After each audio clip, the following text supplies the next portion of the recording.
from giant sandworms and massive sandstorms to everything in between that can cause you to lose every single thing you have owned in the blink of an eye. Dune Awakening may just be the ultimate and most cruel survival game to date. Thank you to Funcom, who allowed us to play 50 hours of Dune Awakening, and we were absolutely shocked at a lot of the things that we completely saw, and I'm going to give you my complete honest opinion on whether or not this was actually good and fun, so you can know whether you should waste your money or not. I'll get into all of the details, but primarily when we were playing Dune Awakening, me and a bunch of friends that were playing honestly had a very great time. Dune Awakening is a brutal survival game that's based out of the sand deserts of Arrakis that leaves you essentially stranded in the desert, having to explore further and further into the desert, where you'll actually meet some serious survival challenges, and not just from a PvP or playing perspective, but from an actual survival perspective. For instance, two of the cooler things I've almost seen in any game: Shai, the giant sandworm that guards every inch of Arrakis, and that means if you're running in the open desert pretty much anywhere,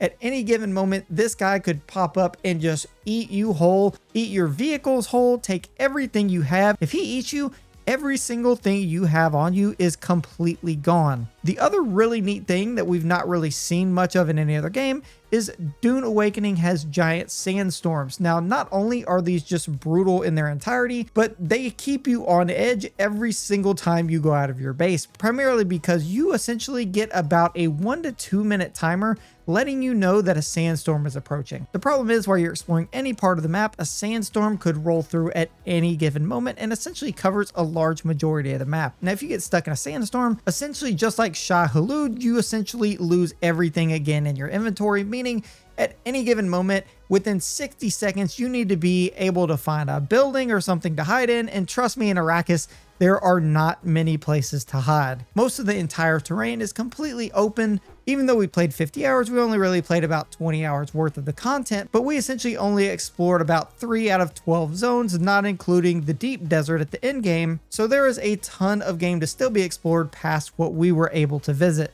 Now again, from the survival aspect, not only do you have to avoid the giant sandworm and the insane desert storms that cover the entire map that will blow you away in like 10 seconds, but you also need to watch out for the desert heat that can kill you extremely quickly. Some of the NPCs are no joke. Even in the earlier areas, there are enemies with swords and melee weapons, automatic weapons, and even giant machine guns that they carry around that can basically just melt you if you're not careful. Keep in mind, until you finally build your first vehicle, you are walking from place to place. Next, as we progress to the second and third areas, we got to explore a lot of the different crafting options as well, because let's face it, in Dune Awakening, one of the big pieces is you building your base and mastering crafting, so that way you can build new gear, build new tools that you need to essentially survive, and I mean literally just to survive. So we built a small regular kind of base, but there are a ton of different base options and a ton of different specific cosmetics for your base that you can use to build as big or as small of a base as you want. So first, within Arrakis, ideally you have a couple things that are really notable. First, you have your crafting menu, which has a ton of different things you can craft with stuff that you're going to use to survive on a consistent basis, whether that's armor for physical and sun protection, different weapons, heal kits, cutter rays for getting material, tools for base building, and building utility items for your base.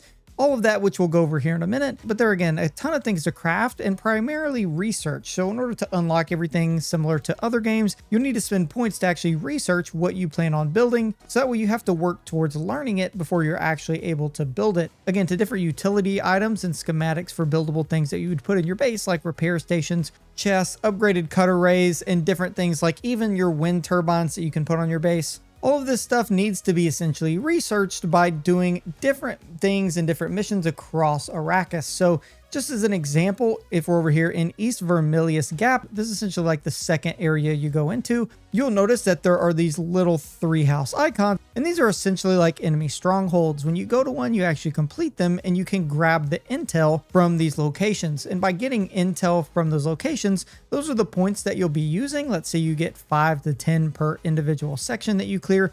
You get those intel points and are then able to research your gear based off of which ones you clear. So it's actually important that you clear as many of these in the early areas and not just rush on to later areas. Otherwise, you'll have to come all the way back here, trust me, which is a hassle, by the way, to actually come back and collect all of these intel points that you missed. so that way you can research the things that you 100% will need to survive later game. Now, on top of crafting, there's also a ton of different skill sets for each one of the overall different classes that can actually combine to have tons of unique capabilities.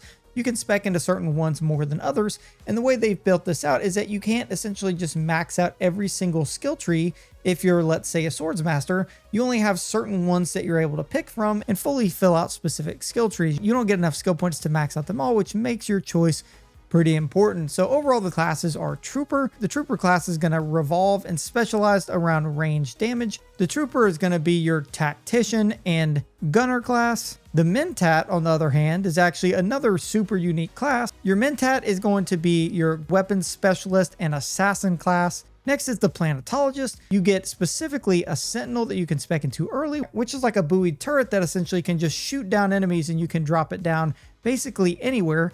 The Planetologist is going to give you a bunch of benefits when it comes to crafting and surviving the world. For instance, you have a cut array mining upgrade, so that way you can get an increase to the resource yield when using your cut array. Dew gathering, so you get increased dew reap yield. Also, you have the mechanic tree that'll be great for your vehicles. Next, we have Gesserit. This is more of like an ability / get in your mind control kind of character. Now, under the voice tree, you have the compel ability, where you can essentially force your target being pulled to your position, meaning you can essentially force pull enemies to you. And then last but not least, we have the Sword Master, who also has a bunch of different abilities, first starting out with the Blade, as well as the Eye of the Storm ability, which is essentially a whirlwind ability where you spin around in a circle and deal tons of damage with your blade.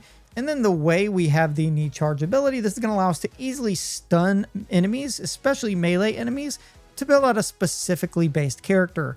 Again, the Trooper, you can spec into the Gunnery tree, the Suspensor training, or the Technical Tech tree. The Mentat, where you can focus into Mental Calculus, the Assassination tree, or the Tactician tree. The Planetologist, who's good at everything survival related, whether it's science and utility abilities, Explorer, or Mechanic for overall bumping up your total resources gathered or making survival a little bit easier. The Gesserit, who is essentially a mind control character with a ton of basically mind control abilities that you can use.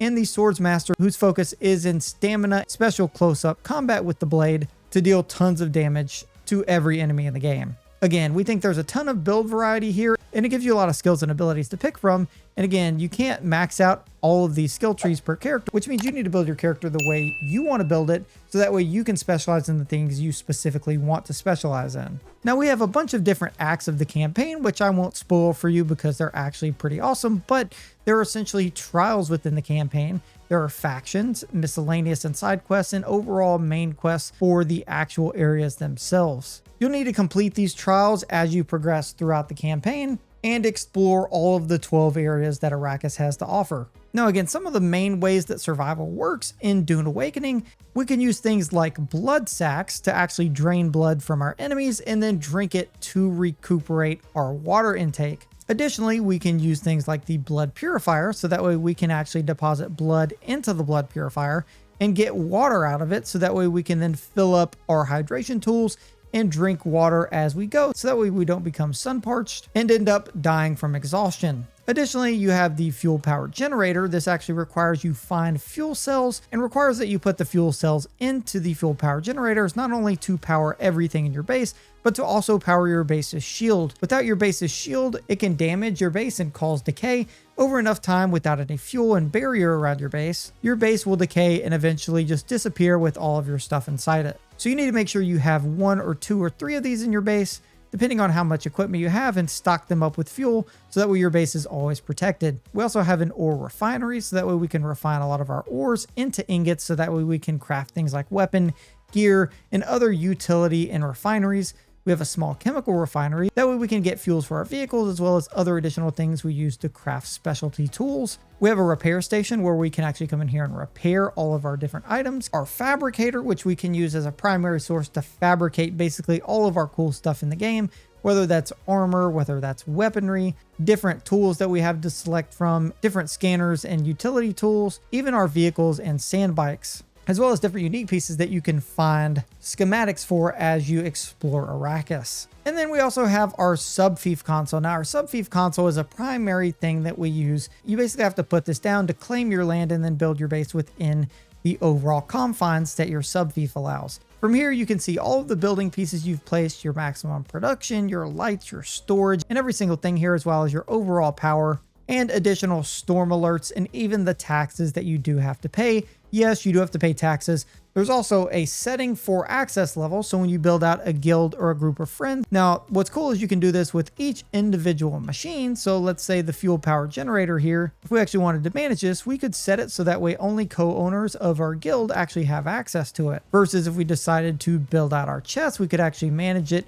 and set it to only the owner level, meaning no one else can touch our storage but us. Now next I want to talk about vehicles, and this is going to be one of the coolest parts I think for me in the game. Now early on, you get a quest that will take you to specific places, even though it's hard to see, like these Imperial testing stations where you can get essentially advanced servox and particle capacitors, which you can then use to build different sand bikes. But it doesn't just start there. You essentially have a vehicle tool that you can use to store your sand bikes and then drop them out on the ground whenever you actually need to use them. The reason being, if you leave your sand bike outside of your subfief area, not only will storms destroy your vehicles, but being outside your subfief, if you leave it over there out in the open, will cause it to decay over time, meaning eventually it will just disappear and you'll lose your vehicle. You can store them with this vehicle backup tool, as well as refuel from this menu, and even manage it and allow different players to use your vehicles. You can even put things like additional inventory on the bike and additional boosters to make it go a lot faster and make it be able to hold resources so you don't have to come back to your base as often. Now, one of the cool things we'll explore in a separate video is you're actually able to unlock a lot more vehicles than you think.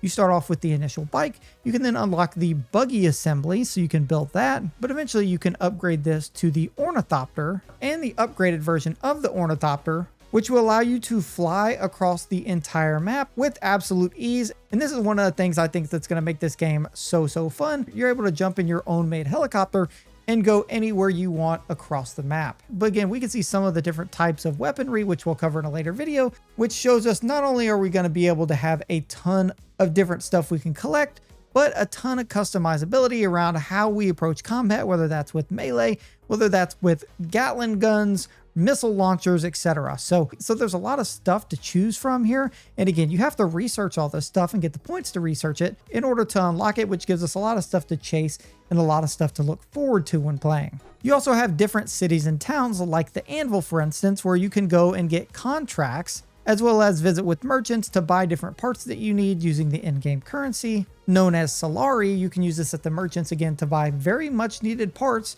so that way it can help you go from area to area. Not only are all these different enemy strongholds scattered across the map, but you also have legendary loot caves, again the different trial dungeons, other monuments like the Ironworks, different contracts you can go complete, which are essentially quests, but you also have the Wreck of Actaeon. Now, these are essentially PvP areas that give you specific materials that you can actually use to create a lot of gear. So when you go in these areas, you can enter into them and they're PvP, but you need to explore and complete parts of these areas in order to unlock, let's say like these plasto microflora fibers, which you'll use for heavy gear that you unlock a little bit later. So even in the first 3 areas we were able to explore, 2 of which you can only see right now, there is an absolute ton of stuff going on in Dune Awakening. Now, in terms of performance, we thought the overall performance from Dune Awakening was actually pretty good. Granted, this is an earlier preview version of the game that we're playing, but it felt very smooth. It did perform extremely well, and we really had no complaints on that front. If you're wondering if you should get Dune Awakening,